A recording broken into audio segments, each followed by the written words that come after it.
অস্ত্র নিয়ে ফিলিস্তিন যাইয়া ইসরায়েলের গুন্ডা বাহিনীর বিরুদ্ধে যুদ্ধ করা লাগবে না।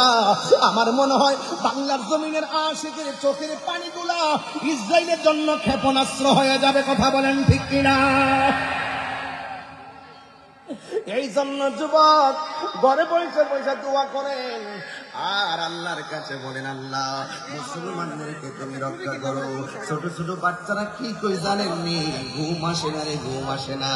ছোট ছোট বাচ্চাগুলো বলতেছে বোমা খাইয়া গ্রেনেডের হামলায় পড়িয়া বাপকে হারাইয়া রক্তাক্ত শরীর নিয়া ওই ছোট ছোট বাচ্চাগুলো আমার আল্লাহরে ডাক দিয়ে কি, আল্লাহ ও আল্লাহ দুনিয়ায় বিচার দেওয়ার জায়গা দেখতেছি না গো আল্লাহ, তুমি আমাদেরকে রক্ষা করো।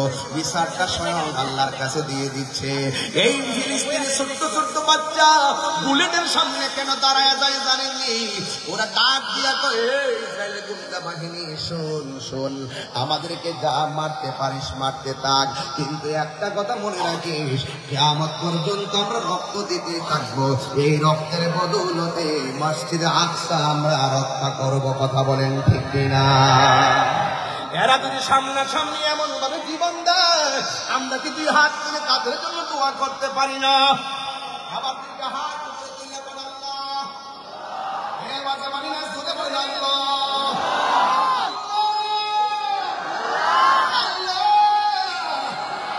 ফিলিস্তিনি মুসলমানদেরকে রক্ষা করো। ঠিক আছে দাদি কষ্ট কাজ করি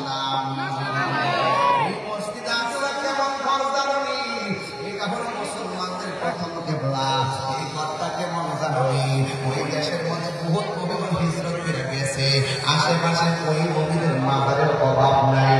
এই মসজিদটা কেমন মসজিদ জানি? এই মসজিদটার পাথর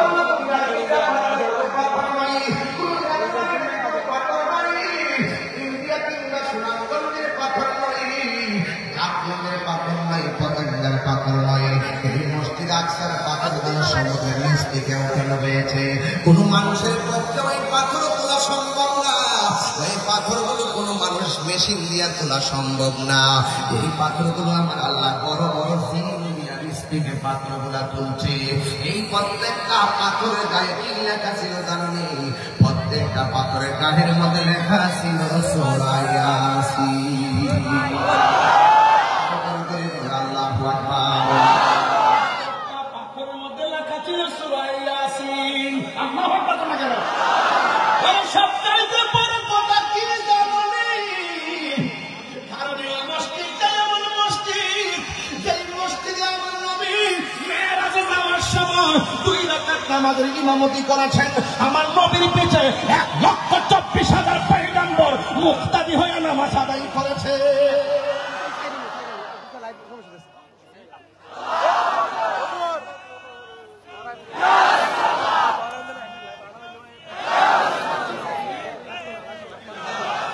মুসলিম বিশ্ব জাগো জাগো শোনো ফিলিস্তিনিদের চিৎকার।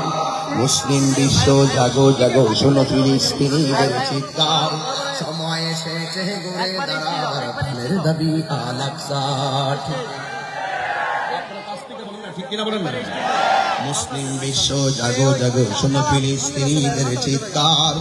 মুসলিম বিশ্ব জাগো জাগো শোনো ফিলিস্তিনিদের চিৎকার।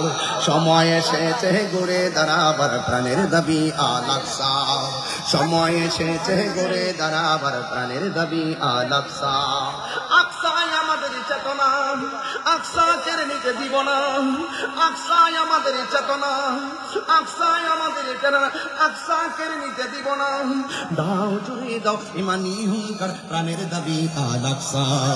মুসলিম বিশ্ব জাগো জাগো শোনো ফিলিস্তিনিদের চিৎকার। মুসলিম বিশ্ব জাগো জাগো শোনো ফিলিস্তিনিদের চিৎকার। সময় এসেছে ঘুরে দাঁড়াবার প্রাণের দাবি আল আকসা। সময় এসেছে ঘুরে দাঁড়াবার প্রাণের দাবি আল আকসা। আর কত ঘুমিয়ে থাকবে তুমি? চলছে পুড়ছে ফিলিস্তিনিদের জন্মভূমি। আর কত ঘুমিয়ে থাকবে তুমি? চলছে পুড়ছে ফিলিস্তিনিদের জন্মভূমি। বদলা নিব এবার জালিমের দুর্গ করে চরখার নারে তাকবীর। এই আওয়াজে মানি না নারে তাকবীর।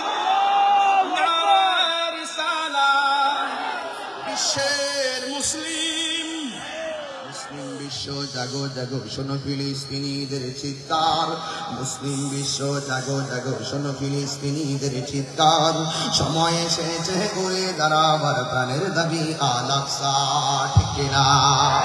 মাথার উপরে উড়ছে শকুন, ঘিরে রেখেছে নয়া ফেরাউন, মাথার উপরে উড়ছে শকুন, ঘিরে রেখেছে নয়া ফেরাউন, কথা বলেন ঠিক কিনা? মুসলিম বিশ্ব জাগো জাগো শোনো ফিলিস্তিনিদের চিৎকার, মুসলিম বিশ্ব জাগো জাগো শোনো ফিলিস্তিনিদের চিৎকার, সময় এসেছে ঘুরে দাঁড়াবার প্রাণের দাবি আল আকসা, সময় এসেছে ঘুরে দাঁড়াবার প্রাণের দাবি আল আকসা, সময় এসেছে ঘুরে দাঁড়াবার প্রাণের দাবি আল আকসা। খবর নিয়ে দেখলাম মা প্রেগন্যান্সি, খবর নিয়ে দেখলাম মা গর্ভবতী, রাতের অন্ধকারে এমন আওয়াজ হয় আমাদের কারণে বাচ্চাটা পেটের ভিতরে নষ্ট হয়ে যায়, বাচ্চারা পেটের ভিতরে একেবারে বিকলাঙ্গ হয়ে যায়, অনেক বাচ্চা পেটের মধ্যে মারা যায়, এমন কষ্টের মধ্যে আছে। আজকেও আমি একজনের সঙ্গে আলাপ করেছি, আমাদের প্রতিনিধি আমি যা পারি তাই আমি ফিলিস্তিনে পাঠাবো, একটা টিম গঠন করেছি, এক ভাইয়ের মাধ্যমে আমি সেখানে নিশ্চিত করব। আমি আপনাদেরকে বলবো যে যে দিকটা সুযোগ পান, ওই ফিলিস্তিনি মানুষগুলো যখন খাবারের জন্য হাতটা বাড়ায় দেয় তখন এইটা দেখলে আর ভালো লাগে না। আপনি যদি দেন আপনার দেখা দিকে আরো 10 জন লোকে খাবার পাঠাবে। আমরা মুসলমান একটা দেহের মতন, আমাদের গায়ের মধ্যে যদি একটা জায়গায় যদি কোন ইহুদি আক্রমণ করে সব মুসলমান নামতে হবে, কথা বলেন ঠিক কিনা? আমরা রাজি আছি না নাই বলেন? এই জন্য যুবক ওই মসজিদটাকে রক্ষা করার জন্য আমরা আল্লাহর কাছে দোয়া করবো, আল্লাহ আপনার ঘর আপনি রক্ষা করেন। আপনারা জবান করে বলেন রক্ষা করার মালিককে, এই আওয়াজে মানি না, জবান করে বলে রক্ষা করার মালিককে। আমি আগেই বলেছি আমার আল্লাহ পাক বলেছেন তোমরা ইসলামের মধ্যে পরিপূর্ণ প্রবেশ করো। নবী আমার যুদ্ধের ময়দানে গেল, যুদ্ধের ময়দানে যাইয়া রাসূলের দিন একটা যুদ্ধের ময়দানে গিয়ে সাহাবায়ে কেরামদেরকে ডাক দিয়ে বলেন, সাহাবীরা যুদ্ধের ময়দানে তোমরা এসেছো, যুদ্ধের ময়দানে কোনো অসুবিধা আসেনি? সাহাবায়ে কেরাম বললেন, ইয়া রাসূলুল্লাহ অসুবিধা আছে।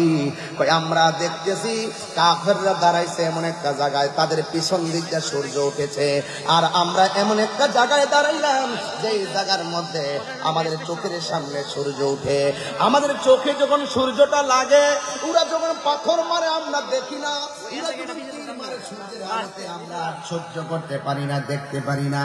এবার সাহাবায়ে কেরাম কথাটা বলতে দেরি আমার নবী আপনার নবী দুইটা হাত আমার আল্লাহর কাছে বাড়াইয়া দিলেন। আল্লাহর ডাক দিয়ে কই, আল্লাহ আমার সাহাবীরা জীবনের প্রথম যুদ্ধে এসেছে, এমন ভাবে যদি দুনিয়া থেকে বিদায় হয়ে যায় তোমার ইসলামের পতাকাকে পাহারা দিয়ে রাখবে। এই কথা বলার পর আমার নবী আপনার নবীর মতন মুস্তাকিমুদ দাওয়া পৃথিবীতে কেউ নাই। আমার নবী দুইটা হাত আল্লাহর কাছে বাড়াইয়া দিলেন। হাতটা বাড়াইতে দেরি রে বাবা, আমার নবীর সাহাবীরা তাকায়া দেখতেছেন, নবী আমার হাতটা বাড়িল আর সূর্যের সামনে মেঘমালা জমে গেছে। মেঘমালা জুইমা সাহাবায়ে কেরামের চোখের মধ্যে ছায়া দিয়ে দিয়েছেন। জোরে কোন আল্লাহু আকবার। আমার আওয়াজ করে রহমতের দর আল্লাহ পাকের শান্তি আছে না নাই? আরে আল্লাহকে ডাকার মতো ডাকলে শুনে না কে বলছে? আমরা তো মুখে ডাকি, অন্তরে মুনাফিকি। এই জন্য আমরা অনেক সময় ডাক দিয়ে আমার রবকে পাই না। এই কথা বলার পর সাহাবায়ে কেরাম বলে, ইয়া রাসূলুল্লাহ এখন আর সূর্য লাগে না, এখন আর সূর্য লাগে না। এবার সাহাবায়ে কেরাম যুদ্ধ করতেছেন। একটু পরে আমার নবী এসে ডাক দিয়ে বলে, হে সাহাবীরা তোমাদের আর যুদ্ধ করতে অসুবিধা আসেনি? সাহাবায়ে কেরাম বললেন, ইয়া রাসূলুল্লাহ সমস্যা ছিল না, একটা সমস্যা নতুন দেখা দিয়েছে। কয়ে কি সমস্যা? কয়ে কাফেররা দাঁড়াইছে শক্ত জায়গায় আর আমরা দাঁড়াইছি বালু মাটিতে। আমি আমার আম্মারে নিয়ে ওই জায়গাটা সশরীরে দেখতে আসছি। কাফেররা কোথায় দাঁড়াইছিল, মুসলমানরা কোথায় দাঁড়াইছিল। একটা সুন্দর মিনার আছে, ওই মিনারের ভিতরে ওই যুদ্ধে যতটা সাহাবী শহীদ হয়েছে সবার নামের তালিকা লেখা আছে। আর একটা জায়গা আছে সাদা, ওই জায়গাটাও আমি দেখে এসেছি। ওই জায়গার মধ্যে আমার আল্লাহ মুসলমানকে সহযোগিতা করার জন্য আসমানি ফেরেশতা পাঠায়া দিয়েছে। আর বড় করে বলে না সুবহানাল্লাহ। আমার নবী ডাক দিয়া বলে সাহাবীরা আর কোন সমস্যা আসেনি? ওই সাহাবীরা বলে ইয়া রাসূলুল্লাহ ইয়া হাবিবাল্লাহ, ওরা দাঁড়াইছে শক্ত মাটিতে, আমরা দাঁড়াইছি বালু মাটিতে। ওরা যখন ঘোড়া নিয়ে দূর দেয় বালু উঠে না, আর আমরা যখন ঘোড়া নিয়ে দূর দেয় ঘোড়ার পায়ের কারণে বালু উঠে। বালুর কারণে আমরা তীর দেখি না, বালুর কারণে আমরা কাফেরদের পাথর দেখি না। চোখের সামনে অনেকগুলো সাহাবী শহীদ হয়ে গেছে। এখন এইভাবে শহীদ হয়ে গেলে দিনের পতাকা তুলবো কেমনে? এই কথা বলার পর আমার নবী আমার আল্লাহর কাছে দুইটা হাত বাড়ায় দিয়েছেন। আল্লাহর কাছে দুইটা হাত বাড়ায় কয় আল্লাহ, আমি নবীর সাহাবীরা এরা দুলাবালির কারণে তীরের আঘাত দেখে না, একের পর এক শহীদ হয়ে যাইতেছে। আল্লাহ রাব্বুল আলামিন কোরআনের মধ্যে বলে দিয়েছেন ওয়ালাকাদ নাসারাকুমুল্লাহু বিবাদরিন ওয়া আনতুম আযিল্লাহ। আল্লাহ যে সাহায্য করেছেন, আমরা যে বিপদের মধ্যে ছিলাম আল্লাহ সাহায্য করেছেন, বয়ান করেছেন। আল্লাহর হাবিব যখন আমার আল্লাহর কাছে দুইটা হাত বাড়ায় দিছে, তখন আমার আল্লাহ রাব্বুল আলামিন আসমান থেকে মুষলধারে বৃষ্টি নামাইয়া বালুর জায়গাটারে শক্ত বানাইছে, আর শক্ত জায়গাটারে পিচ্ছিল বানাইয়া দিছে। কাফেররা ষড়যন্ত্র কইরা এমন একটা জায়গা বাছাই করছিল, যেই জায়গার পিছন দিক দিয়ে সূর্য ওঠে, আমার আল্লাহ ছায়া বানাইয়া দিছে। এমন একটা জায়গা বাছাই করছিল, যে জায়গাটা শক্ত জায়গা, আমার আল্লাহ বৃষ্টি দিয়া জায়গাটারে পিছলা বানাইয়া দিছে। এই জন্য আমি প্রায় মাহফিলের মধ্যে বলি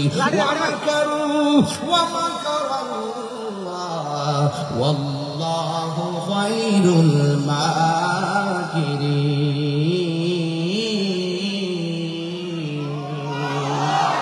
কোরআন শরীফ বললে কি খারাপ লাগে? কোরআন শরীফ বলে খারাপ লাগে? আমি কি আবার তেলাওয়াত করব ইনশাআল্লাহ? আওয়াজ আসতে হচ্ছে বাবা। এই রে বাহিনী আরে আচ্ছা আচ্ছা, সবাই সবাই একদম বড় করে আওয়াজ করো আল্লাহ।